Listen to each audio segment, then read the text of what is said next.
First impression is zero. I have like a negative impression. I don't know, I'm disappointed. I'm just not quite sure what I'm looking at here. Do you know what we're looking at here?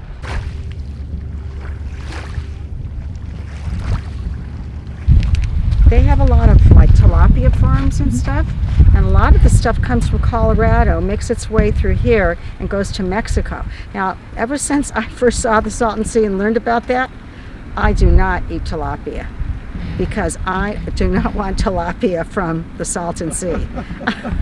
I swear, it's been about 20 years I have not touched tilapia. Well, I've been here before.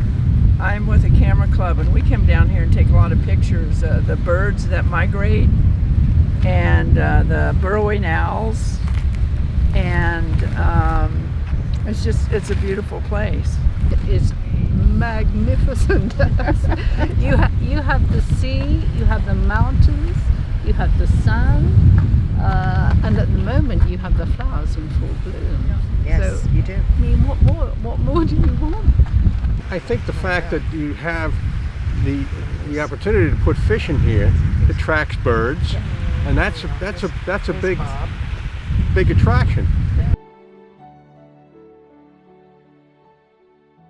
But it's getting very close to a kill point.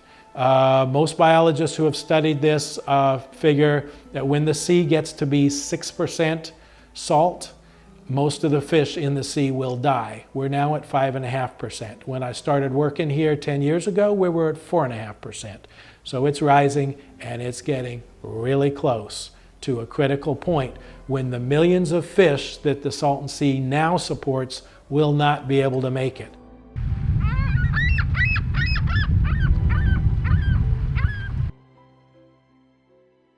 I didn't think the Salton Sea situation is that serious until I found that there are so many dead barnacles on the beach, because it is a type of creature that can easily survive and reproduce anywhere around beach.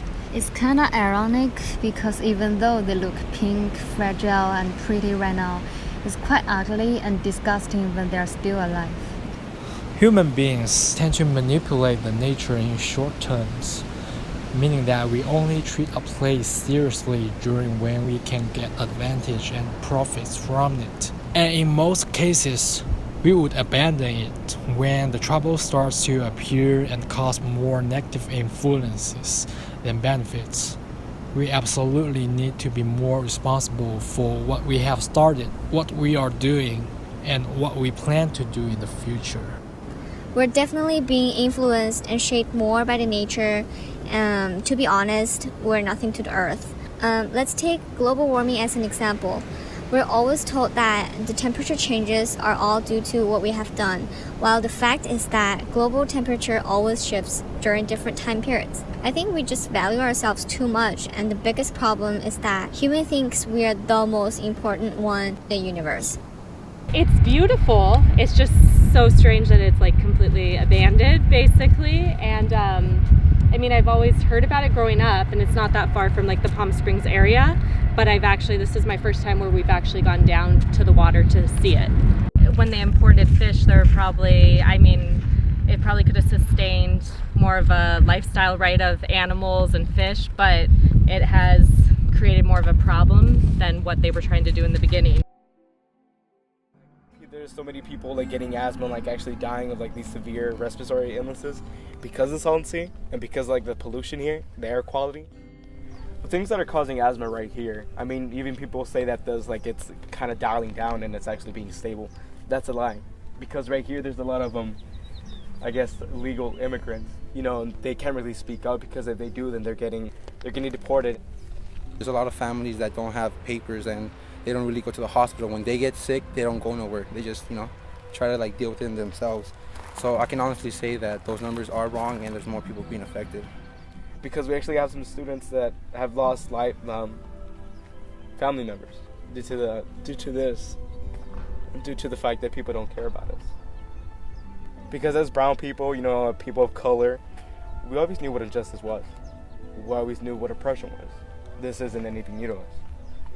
For me personally, it's like life, It is sort of different just because there's so few people. The community is much more involved, and everybody does know everybody. But overall, it's been a very positive experience, and I plan to continue coming back for winters to come. I'm looking to help bring balance back to the earth. It's kind of a silly concept because humans are a part of nature. So by saying man-made, you're still saying nature-made. While I feel that we should be more formed by nature, currently we're not. Currently we're more formed by our own human interest. It's just, we do it in our own way, but we're not disconnected from nature. We're by no means separate from it. So to me, there's not a lot of difference anyway. Ignoring big projects has been the problem. You know, we don't want to do the thing that is hard, that is going to take a while, that isn't, the instant gratification and the nature of us wanting that has led to a lot of issues. You know, we need all this speed. So I take that and I see big projects as maybe an obstacle or just a test of patience to see how much of a shit we really give about taking care of the thing. Up here, I've lived here all my life. I don't want to move elsewhere. I don't want to move where the air is pretty, where everything is so pretty all the time. I want this to be pretty all the time. I want where I live to be pretty all the time. We already have children, parents, families struggling to breathe. What's going to become of them after the Salton Sea dries up?